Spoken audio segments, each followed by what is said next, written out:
ഈശോമിശിഹായ്ക്ക് നമ്മൾ ഇന്ന് ഈ ദൈവമനുഷ്യൻ്റെ സ്നേഹഗീത എന്ന പരമ്പരയുടെ 56-ാമത്തെ ഭാഗത്തേക്ക് പ്രവേശിക്കുകയാണ്.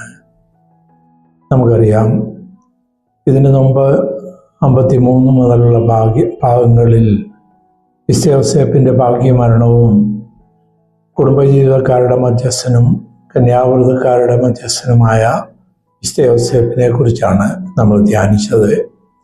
ഇന്ന് നമ്മൾ ധ്യാനിക്കുന്നത് തൊഴിലാളികളുടെ മധ്യസ്ഥനായ വിശുദ്ധ യൗസേപ്പ്. തൊഴിലാളികളുടെ മധ്യസ്ഥൻ എന്ന് പറയുമ്പോൾ സഭയിൽ മാത്രം ഒതുങ്ങുന്നതല്ല, സാർവത്രികമായ ലോകത്തിൻ്റെ കാഴ്ചപ്പാട്. ഇന്നത്തെ കാലത്ത് ഒരുപക്ഷെ തൊഴിലിനെയും തൊഴിലാളിയെയും ഉപഭോഗ വസ്തുവായി കണക്കാക്കുന്ന ഒരു സാഹചര്യത്തിൽ വിശുദ്ധ യൗസേപ്പിന് തൊഴിലിനെ കുറിച്ചുള്ള ആ ഒരു കാഴ്ചപ്പാട് അതിസുന്ദരമായ ഒരു കാഴ്ചപ്പാട്. ദൈവമഹത്വത്തിന് വേണ്ടി ചെയ്യുന്നതെല്ലാം പ്രാർത്ഥനയായി മാറുന്ന ഒരു കാഴ്ചപ്പാട്. സഭ റേരുന്ന വാഴും എന്ന ലേഖനത്തിൽ കൂടി ആ വിശാല മനസ്കതയെക്കുറിച്ച് പറയുന്നുണ്ട്. അവിടെ തൊഴിലാളിയെ ഒരു ഫാക്ടർ ഓഫ് പ്രൊഡക്ഷൻ മാത്രമായിട്ടല്ല, വലിയ ആ സൃഷ്ടികർമ്മത്തിൽ പങ്കാളിത്തം നേടുന്ന ആ വിശാല മനസ്കത. ഒരുപക്ഷെ വിശുദ്ധ മത്തായിയുടെ സുവിശേഷം 20-ാമത്തെ അധ്യായത്തിൽ നമ്മൾ കാണുന്നുണ്ട്, ആ ഭൂവുടമയും തൊഴിലാളികളും. അത് ദൈവവും മനുഷ്യൻ്റെയും ഒരു പര്യായമായിട്ട് നമ്മൾ കാണുന്ന ഒരു അവസരമാണ്. അവിടെ അതിരാവിലെ തന്നെ തൊഴിലാളികളെ അന്വേഷിച്ച് പോകുന്ന ആ ഭൂവുടമ, അവൻ ഒരു ധനാറയ്ക്ക് ആ നിയമം അതനുസരിച്ച് കരാറുണ്ടാക്കി അവരെ തോട്ടത്തിലേക്ക് വിടുകയാണ്, മുന്തിരിത്തോട്ടത്തിലേക്ക്. അതിനുശേഷം 3-ാം മണിക്കൂറും 6-ാം മണിക്കൂറും 9-ാം മണിക്കൂറും ജോലി തീരുന്നതിന് 1 മണിക്കൂർ മുമ്പ് 11-ാം മണിക്കൂറിലും ആ ചന്തയിൽ അലസമായി കഴിയുന്നവരെ തൻ്റെ തോട്ടത്തിലേക്ക് വിളിക്കുന്ന ഇതിൽ ആ ഉടമയുടെ മനോഭാവം ദൈവത്തിൻ്റെ മനോഭാവമാണ്. ആ തൊഴിലാളി അവൻ്റെ കുടുംബത്തിന് വേണ്ട ആവശ്യങ്ങൾ അത് നിറവേറ്റുവാൻ കരുണയുടെ മുഖമാണ് അവിടെ നമ്മൾ കാണുന്നത്. പക്ഷേ മനുഷ്യരുടെ മനോഭാവം മറ്റൊന്നാണ്. ആദ്യ മണിക്കൂറുകളിൽ വന്നവന് അവന് കരാറിൽ പറഞ്ഞിട്ടുള്ളത് കൊടുക്കുന്നെങ്കിലും 11-ാം മണിക്കൂറിൽ വന്നവനോട് തുലനപ്പെടുത്തി എന്നുള്ള അസൂയയുടെ ഭാഗം. ഒരുപക്ഷെ വിശുദ്ധ യൗസേപ്പ് ആ ആദ്യത്തെ കൂട്ടത്തിൽ അതിരാവിലെ എത്തിയവരുടെ കൂട്ടത്തിലുണ്ടായിരുന്നെങ്കിൽ വിശുദ്ധ യൗസേപ്പിൻ്റെ പ്രതിപാദനം എങ്ങനെയായിരുന്നേനെ? എനിക്ക് തോന്നുന്നത് വിശുദ്ധ യൗസേപ്പ് ഒരു ധനാറ കൊടുക്കുമ്പോൾ പറയും, അങ്ങയുടെ മുന്തിരിത്തോട്ടത്തിൽ എന്നെ വിളിച്ചതിനെ അതിനെ ഓർത്ത് നന്ദി പറയുന്നു. അതൊരു സൗഭാഗ്യമായിട്ട് ഞാൻ കാണുന്നു. കാരണം ആ മുന്തിരിത്തോട്ടത്തിൽ ജോലി ചെയ്യുവാൻ അങ്ങൊരു അവസരം എനിക്ക് തന്നു. അപ്പോൾ ഒരു ധനാറ കൊടുക്കുമ്പോൾ പറയുന്നു, എനിക്ക് പ്രതിഫലം കിട്ടിക്കഴിഞ്ഞു. കാരണം ദിവസങ്ങൾക്ക് ശേഷം ഈ മുന്തിരിക്കൊലയിൽ ധാരാളം മുന്തിരികൾ, അതും മധുരമായ മുന്തിരികൾ ഉണ്ടാകുന്നത് അതുതന്നെയാണ് എൻ്റെ പ്രതിഫലം. പക്ഷെ ഉടമസ്ഥൻ പറയുന്നു, നീയാണ് ശരിക്കുള്ള ജോലിക്കാരൻ.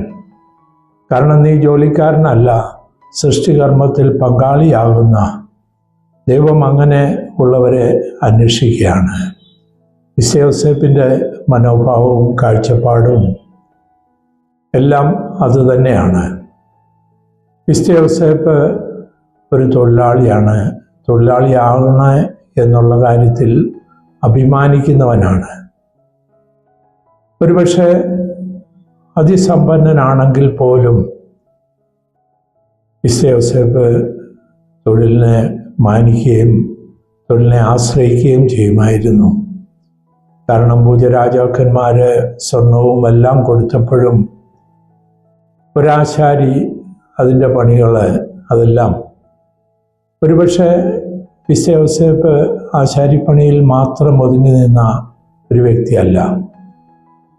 ആ തോട്ടം, നസ്രത്തിലെ തോട്ടം, അതിനെക്കുറിച്ച് പറയുന്നത് പരിശുദ്ധ കന്യാമറിയം എലിസബത്തിൻ്റെ അടുത്തേക്ക് പോയി 6 മാസം വരെ അവിടെ കഴിഞ്ഞ് തിരിച്ചു വരുമ്പോൾ നസ്രത്തിലെ തോട്ടം പൂത്ത് കായ്ച്ച് പർദീസ പോലെ ഒരത്ഭുതത്തിൻ്റെ. അപ്പോൾ എല്ലാവരും പറയുന്നു ഇതൊരത്ഭുതം തന്നെയാണ്, ഒരിക്കലും കാണാത്ത അതുപോലുള്ള. അപ്പോൾ മേരി യോസഫിനെ പ്രകീർത്തിച്ചുകൊണ്ട് പറയുന്നു, നിന്റെ കരമാണ് ഇതെല്ലാം സാധ്യമാക്കിയത്. യോസഫ് ദൈവത്തിന് മഹത്വം കൊടുക്കുകയാണ്. നമുക്കറിയാം, നല്ലൊരു തൊഴിലാളി അവൻ തൊഴിലിനെ ആസ്വദിക്കുന്നത് മാത്രമല്ല, ഉറങ്ങുമ്പോഴും അവൻ സ്വപ്നം കാണുന്നത് ദൈവത്തെ. ആ സ്വപ്നത്തിൽ കൂടി അവൻ്റെ ആത്മാവിനോട് ദൈവം സംസാരിക്കുന്ന ഇത് യോസഫിൻ്റെ ജീവിതത്തിൽ പല പ്രാവശ്യം നടന്നതായിട്ട് നമുക്കറിയാം. ഉണർന്നിരിക്കുമ്പോൾ ആ പ്രകാശം ബുദ്ധിയെ പ്രകാശിപ്പിക്കുന്നു. അങ്ങനെ പ്രവൃത്തികളും സൃഷ്ടികർമ്മത്തിൽ പങ്കെടുക്കാൻ യോഗ്യമായിട്ട് തീരുന്നു. വിശുദ്ധ യോസേപ്പ് ആ ഉണ്ണീശോയ്ക്ക് പരിപാലനത്തിന് ഈ ലോകത്തിൽ ആവശ്യമുണ്ട്, പണത്തിന് ആവശ്യമുണ്ട്. അതെല്ലാം വിശുദ്ധ യോസേപ്പിൻ്റെ ഈ പരിശ്രമത്തിൽ കൂടി, അധ്വാനത്തിൽ കൂടിയാണ് നേടുന്നത്. ഇതൊന്നും ഒരു ജോലിയായോ ഒരു ഭാരമായോ അല്ല. ഉദാഹരണത്തിന് പറയുകയാണെങ്കിൽ, ആ നസ്രത്തിലെ തോട്ടം വർഷങ്ങളായിട്ട് യോവാക്കീമും അന്നയും മരിച്ചതിന് ശേഷം കാട് കയറി കിടക്കുന്ന ആ ഭൂമിയിലേക്ക് ഒരരുവി വിശുദ്ധ യോസേപ്പ് കൊണ്ടുവരികയാണ്. ആ അരുവി അതിനുവേണ്ടി നന്നായി പരിശ്രമിച്ചു. അപ്പോൾ വിശുദ്ധ യോസേപ്പ് കാണുന്നത് ആ പരിശ്രമത്തിൻ്റെ ഭാരമോ വേദനയോ അല്ല, അത് പിന്നീട് അവിടെ ഉണ്ടാക്കുന്ന ആ സമ്മാനങ്ങൾ, പൂത്തും കായ്ച്ചു നിൽക്കുന്ന ആ മരങ്ങൾ, ഭൂമിയുടെ സമൃദ്ധി. അതുപോലെ പരിശുദ്ധ കന്യാമറിയത്തിന് വെള്ളം കോരുവാൻ വേണ്ടി ദൂരെ പോകേണ്ട കാര്യമില്ല. അതുപോലെ ആ ചാലിൽ കൂടി ഒഴുകുന്ന ആ വെള്ളം പാട്ടുപാടി ദൈവത്തെ പ്രകീർത്തിക്കുന്ന, ഇതൊക്കെയായിരുന്നു വിശുദ്ധ യോസേപ്പിൻ്റെ സമ്മാനങ്ങൾ. വിശുദ്ധ യോസേപ്പ് ഒരുപക്ഷെ ധനവാനല്ലെങ്കിൽ പോലും തൊഴിലിനെ ആശ്രയിച്ചുകൊണ്ട് ജീവിക്കുമായിരുന്നു. നമ്മൾ കാണുന്നുണ്ട്, ആ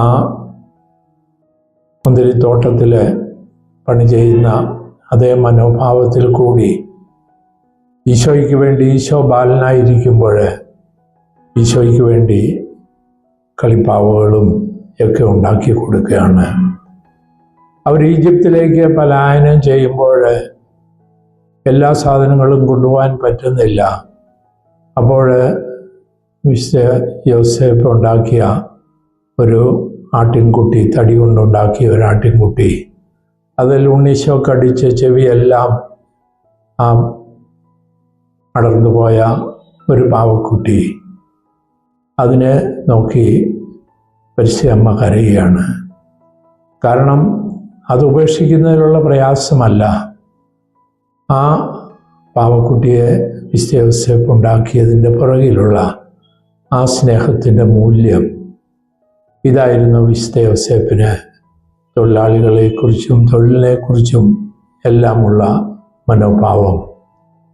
നമുക്കറിയാം, തൊഴിൽ കായികമായിട്ടുള്ള തൊഴിൽ മാത്രമല്ല, ഒരുപക്ഷെ ഒരു കവി, ഒരു കലാകാരൻ, ഒരു ചിത്രകാരൻ, ഇവരെല്ലാം ആ തൊഴിലിനെ ആസ്വദിക്കുന്ന ഒരു അനുഭവം.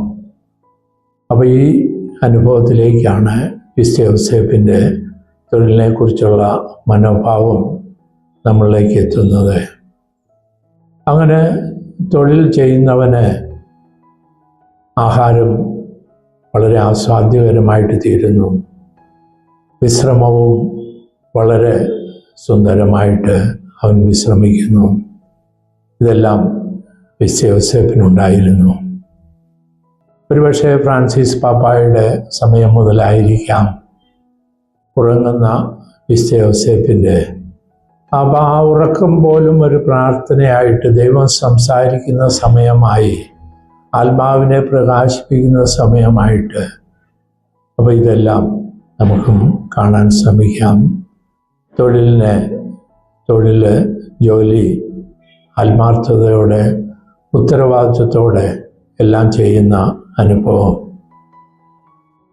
എനിക്ക് തോന്നുന്നത് ഒരുപക്ഷെ ജോസഫ് തൻ്റെ ജോലി ചെയ്യുവാൻ പ്രായമായ ആ സമയത്താണ് പരിശുദ്ധ കന്യാമറിയത്തിൻ്റെ ജനനം. പരിശുദ്ധ കന്യാമറിയത്തിൻ്റെ അമ്മ അന്ന ആവശ്യപ്പെട്ടതനുസരിച്ച് ഒരു തൊട്ടിൽ, നിറയെ പൂക്കളുള്ള ഒരു തടിത്തൊട്ടിൽ യൗസേപ്പ് ഉണ്ടാക്കുകയാണ്. ഒരുപക്ഷെ ഇതായിരിക്കാം യൗസേപ്പിൻ്റെ ആദ്യത്തെ സൃഷ്ടി. അതും പരിശുദ്ധ കന്യാമറിയത്തിന് വേണ്ടി, കുഞ്ഞായിരിക്കുന്ന പരിശുദ്ധ കന്യാമറിയത്തിന് വേണ്ടി. പിന്നീട് എല്ലാം ഈശോയ്ക്കും. അങ്ങനെ അപ്പം നമുക്ക് ഈ കാഴ്ചപ്പാട്, ലോകത്തിന് തൊഴിലിനെക്കുറിച്ചുള്ള, എങ്ങനെങ്കിലും തൊഴിൽ ചെയ്യാതിരിക്കുക എന്നുള്ളതല്ല, തൊഴിലിനെ ആസ്വദിക്കുന്ന ആ മനോഭാവത്തിലേക്ക് നമ്മുടെ ബോധ്യങ്ങൾ, കാഴ്ചപ്പാടുകളെല്ലാം മാറാൻ വേണ്ടി പ്രാർത്ഥിക്കാം. ആമേൻ.